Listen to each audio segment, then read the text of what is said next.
यावरून भाजप आणि विरोधक आमने सामने आलेत. पाहुयात त्याच संदर्भातल्या टॉप 9 बातम्या. विरोधी पक्षांकडून 70 कोटी महिलांचा विश्वासघात करत विधेयकाची भ्रूण हत्या. विरोधी पक्षांचा समाजसुधारकांच्या विचारांवर तांडव. पत्रकार परिषदेमधून मुख्यमंत्री फडणवीसांचा हल्लाबोल. विधेयकाच्या समर्थनार्थ 1 कोटी महिलांच्या सह्या गोळा करणार. विरोधकांचा महिलाविरोधी चेहरा आम्ही उघडा पाडू. फडणवीसांचा हल्लाबोल. तर महिलांना आरक्षण मिळत नाही तोपर्यंत स्वस्थ बसणार नसल्याची फडणवीसांची प्रतिक्रिया. महिला आरक्षण विधेयकाच्या समर्थनार्थ महायुती रस्त्यावर उतरणार. उद्या मोर्चाचं आयोजन. जांभोरी मैदान ते वरळी टोम दरम्यान मोर्चा काढला जाणार. राहुल गांधींनी महिलांची माफी मागितली पाहिजे. फडणवीसांची मागणी. बाबासाहेब आंबेडकरांच्या विचारांवर काँग्रेसचा घाला. विरोधकांनी आरशामध्ये स्वतःचे महिलाविरोधी चेहरे बघावेत. फडणवीसांची टीका. 2/3 बहुमत नसल्यानं विरोधकांनी सरड्यासारखे रंग बदलले. विधेयकाबाबत ओपन चॅलेंजला या. फडणवीसांचं विरोधकांना आव्हान. तर मुख्यमंत्र्यांचं डिबेटचं चॅलेंज सुप्रिया सुळेंनी स्वीकारलं. डिलिमिटेशन आणि महिला आरक्षणाचा संबंध काय? 50% जागा प्रत्येक राज्यामध्ये वाढवणार ते विधेयकात का नाही? फडणवीस अभ्यासू नेते, त्यांना दिल्लीवरून दबाव असेल. सुळेंची टीका. तर विषय फक्त डिलिमिटेशन पुरता मर्यादित. सुळेंचा पलटवार. जनआंदोलन करणार असेल तर लोकशाही टिकतीये असं म्हणावं लागेल. आम्हाला भाजपच्या दुटप्पीपणाची सवय झाली आहे. महायुतीच्या उद्याच्या जनआंदोलनावरून सुप्रिया सुळेंची टीका. तर विधेयक पडणार हे भाजपच्या वरिष्ठ नेत्यांनाही माहीत होतं. सुळेंचा दावा. सुप्रिया सुळेंनी स्पष्ट केलं, त्यांचे समकक्ष नेते असतील त्यांच्यासोबत चर्चा करायला तयार आहे. शरद पवार चर्चा करायला तयार असतील तर मुख्यमंत्री तयार असतील. चॅलेंज कोण देतोय हे पण महत्वाचं. चित्रा वाघ यांची सुप्रिया सुळेंच्या चॅलेंजवर टीका. महिला आरक्षणाचं डमरू वाजून कोणाला फसवताय? महिला आरक्षणाचं विधेयक 2023 मध्येच मंजूर. जुन्या ट्विटची आठवण करून देत संजय राऊतांची फडणवीसांवर टीका. आता पाहूया टॉप 9 मोठ्या राजकीय बातम्या. उपमुख्यमंत्री शिंदेंची साताऱ्यामध्ये सभा सुरू. बॅनरवरून मात्र आमदार महेश शिंदेंचा फोटो गायब. तर आम्ही घेणारे नाही तर देणारे. विकास कामांना निधी कमी पडू देणार नाही. उपमुख्यमंत्री शिंदेंचं आश्वासन. एकनाथ शिंदेंच्या सभेकडे कोरेगावचे आमदार महेश शिंदे यांची पाठ. उपमुख्यमंत्री शिंदेंच्या साताऱ्यामध्ये सभेच्या बॅनरवरून फोटो गायब असल्यानं नाराजीची चर्चा. पर्यटन महोत्सवाचंही निमंत्रण नसल्याची महेश शिंदे यांची माहिती. स्वतःच्या जीवावर निवडून येतो असाही टोला. ज्याचं खावं मीठ त्याच्याशी राहावं नीट. मंत्री प्रताप सरनाईकांचा महेश शिंदेंना चिमटा. स्वतःच्या जीवावर निवडून येतो या महेश शिंदेंच्या वक्तव्यावर टीका.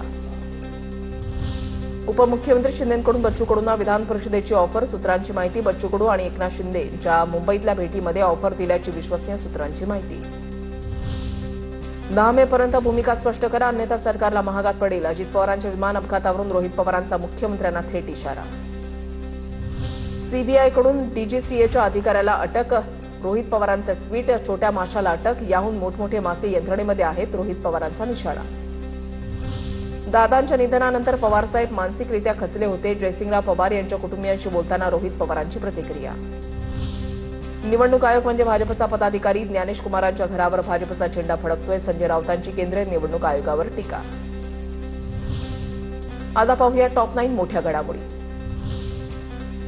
ईसीएस धर्मांतरण प्रकरणामध्ये राष्ट्रीय महिला आयोगाकडून झाडाझडती. 2 दिवसांपासून 4 सदस्यीय पथकांकडून तपास. चौकशी अहवाल महिला आयोगाच्या अध्यक्षांकडे सादर होणार. नाशिक टीसीएस धर्मांतरण प्रकरणामध्ये अनेक धक्कादायक बाबी समोर. वडिलांच्या कॅन्सरसाठी पीडितेने लैंगिक छळ सोसल्याची सूत्रांची माहिती. राष्ट्रीय महिला आयोगानं पीडितेची परिस्थिती जाणून घेतली. काल 1.5 तास चौकशी. नाशिकमधील आयटी कंपनीमधील धर्मांतरण प्रकरण. आरोपी निदा खानच्या अटकपूर्व जामीन अर्जावरची सुनावणी पुढे ढकलली. पुढील सुनावणी 27 एप्रिलला. निदा खानने गरोदरपणाचं कारण देत अटकपूर्व जामिनासाठी केला अर्ज. तर आरोपी सफी शेख रजा मिननला 14 दिवसांची न्यायालयीन कोठडी. परतवाडा लैंगिक शोषण प्रकरणामधील आरोपी अयान अहमदला केलेल्या कृत्याचा पश्चाताप नाही. एसआयटी चौकशीमध्ये माहिती उघड. आरोपी सराईत गुन्हेगारप्रमाणे वागत असल्याची सूत्रांची माहिती. फ्लॅटवरील कृत्य संमतीनं झाल्याचा आरोपीचा दावा. मुलींना जाळ्यामध्ये कसं उडायचं याची कबुली दिल्याची माहिती. परतवाडा लैंगिक शोषण प्रकरणामधील आरोपी अयानच्या लाईफस्टाईलचे चक्रावून टाकणारे व्हिडिओ समोर. थार, पिस्तूल आणि पैशांच्या बंडलांचे व्हिडिओ व्हायरल. तर व्हिडिओमधील काळ्या रंगातील थार गाडी ही राजेश प्रजापती यांच्या मालकीची असल्याचं निष्पन्न. परतवाडा प्रकरणी दुसरा आरोपी हुसेर खानच्या विरोधात दुसरा गुन्हा दाखल. एका पीडित तरुणीच्या आईची पोलिसात तक्रार. तरुणीच्या आईवडिलांनी समजल्यानंतर सुद्धा पीडितेला वारंवार फोन करत आरोपी त्रास देत असल्याचं समोर.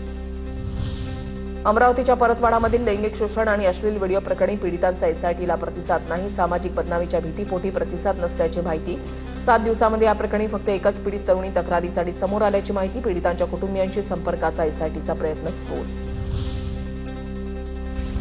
नागपुरात तरुणींवर धार्मिक सक्ती करणाऱ्या एनजीओ चालकाला अटक. धार्मिक चालीरीती पाळण्यास नकार देताच दिली धमकी. रियाज काझीवर विनयभंगाचाही गंभीर आरोप. खासदार सुप्रिया सुळे यांचं मुख्यमंत्री देवेंद्र फडणवीसांना पत्र. राज्यातील कायदा सुव्यवस्थेचा मुद्दा पत्रातून उपस्थित. राज्यामध्ये महिला अत्याचारांमध्ये वाढ झाल्याकडे वेधलं लक्ष. आता पाहूया टॉप 9 राजकीय बातम्या. राहुरी पोटनिवडणुकीच्या पार्श्वभूमीवर राम शिंदे आणि प्राजक्त तनपुरेंची कार्यालयामध्ये भेट. मुख्यमंत्र्यांची राहुरीमध्ये अक्षय कर्डिलेंसाठी प्रचार सभा. राहुरीकरांच्या विकासासाठी अक्षय कर्डिलेंना राज्याच्या तिजोरीचा बेरर चेक देतोय. राहुरीमधल्या प्रलंबित मागण्या पूर्ण करणार. प्रचार सभेतून फडणवीसांचं आश्वासन. राष्ट्रवादी शरद पवार पक्षाच्या विकास लवांडेंच्या विरोधात वारकरी संप्रदाय आक्रमक. तक्रारीनंतर पंढरपूरमध्ये गुन्हा दाखल. सामाजिक शांतता बिघडवण्याच्या कलमाखाली शहर पोलीस ठाण्यामध्ये गुन्हा दाखल. लवांडे यांनी वारकरी संप्रदायाची माफी मागावी अशी मागणी. माझं ओबीसी प्रमाणपत्र बनावट नाही. आमच्या प्रमाणपत्राची व्हॅलिडिटी आहे. 15 वर्षांपूर्वी ठाणे तहसीलदारांनी प्रमाणपत्र दिलंय. मुंब्रा इथल्या माजी नगरसेविका सेहर शेख यांचा पत्रकार परिषदेमध्ये दावा. तर पत्रकाराच्या प्रश्नावर सेहर शेख भडकले. चंद्रपूरमधील जोरगेवार आणि मुनगंटीवार वादासमोर प्रदेशाध्यक्ष रवींद्र चव्हाणांनी टेकले हात. आता चंद्रपुरातील निर्णय दिल्लीमध्येच घेतले जातील असं म्हणत चव्हाणांनी दर्शवली हतबलता. कोणताही नेता निरीक्षक म्हणून जाण्यास तयार नसल्याची माहिती. इचलकरंजी महानगरपालिकेच्या स्वीकृत 6 सदस्यांना हायकोर्टाची नोटीस. स्वीकृत सदस्य निवड बेकायदेशीररित्या झाल्याचा माजी आरोग्य सभापती दीपक ढेरेंचा आरोप. ढेरेंची हायकोर्टाच्या कोल्हापूर सर्किट बेंचमध्ये याचिका.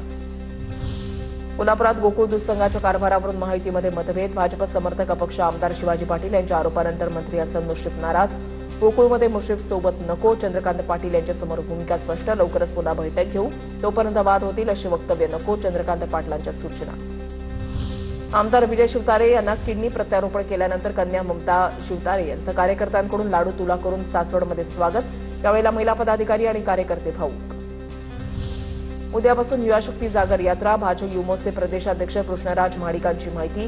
पनवेल, रायगड, रत्नागिरी आणि सिंधुदुर्गपर्यंत 27 तारखेपर्यंत दौरा. पदभार स्वीकारल्यानंतर केंद्र राज्यातील मंत्री दिल्लीसह इतर विद्यापीठामधल्या आखाड्यांसोबत संवाद साधल्याची माहिती.